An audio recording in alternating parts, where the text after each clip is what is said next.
This particular amendment is looking to apply the open meeting law to the legislature.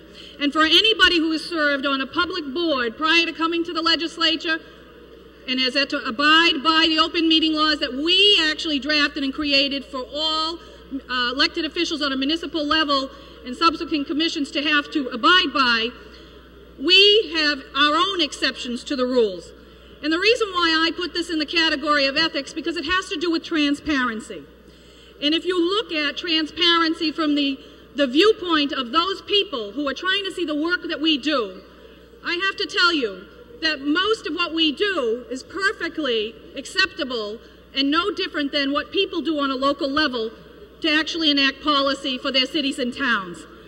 Right now, people will say, well, we have committee hearings that are open to the public. But we actually have caucuses that many of people in this room might not realize, because by matter of practice, we typically close them.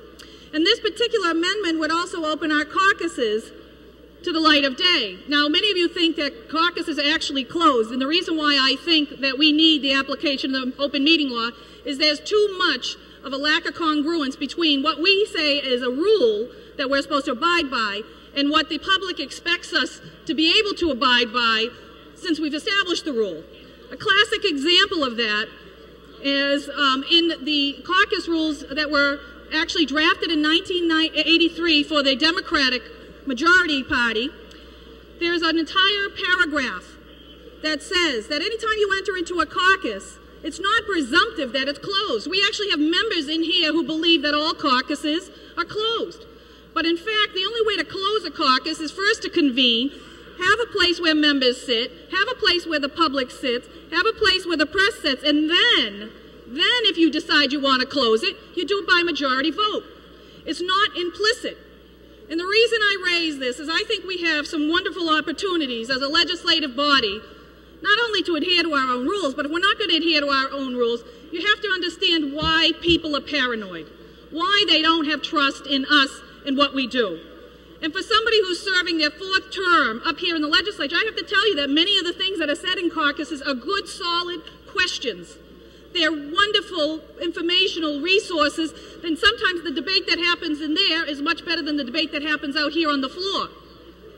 And barring the only exceptions that I can think of as an occasional bad joke, there's really been nothing that I've ever seen in a caucus that can't be viewed by the public and or the press. But that's my personal opinion. But as a matter of rule we're supposed to follow that we've adopted, we can't even do that. So why do we go to where I consider to be the next step? Well, I think that we should have the same rules that would apply to those people who serve in our local cities and towns. Now, we might think we have a few opportunities for considering ourselves a little more privileged. But I'm going to tell you something. There are many other states that actually do have the open meeting law.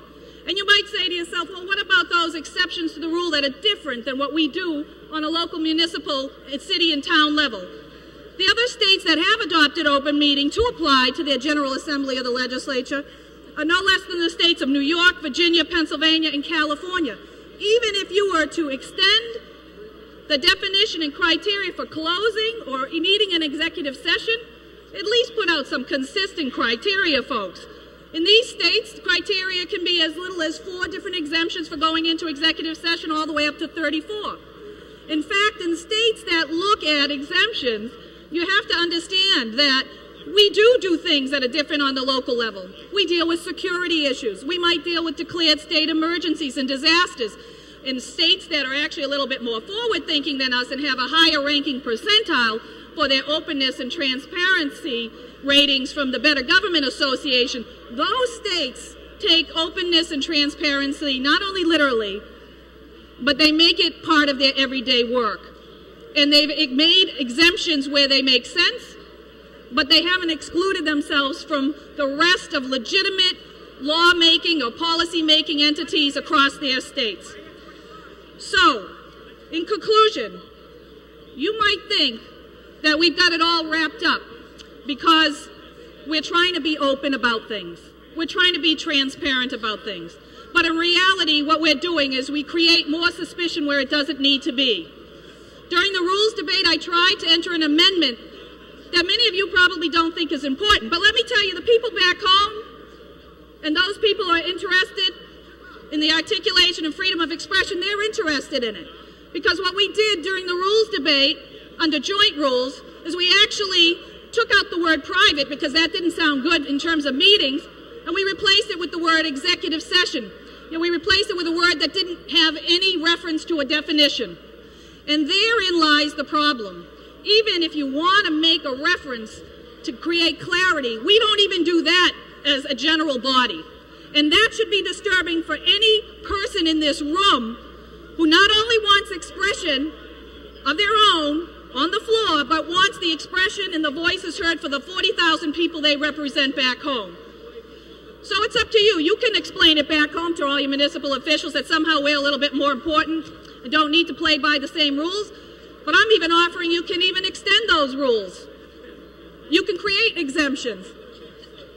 But more importantly, what we should be doing is being the example for others to follow. And so, in conclusion, when a vote is taken on this, I ask it to be called for with yeas and nays.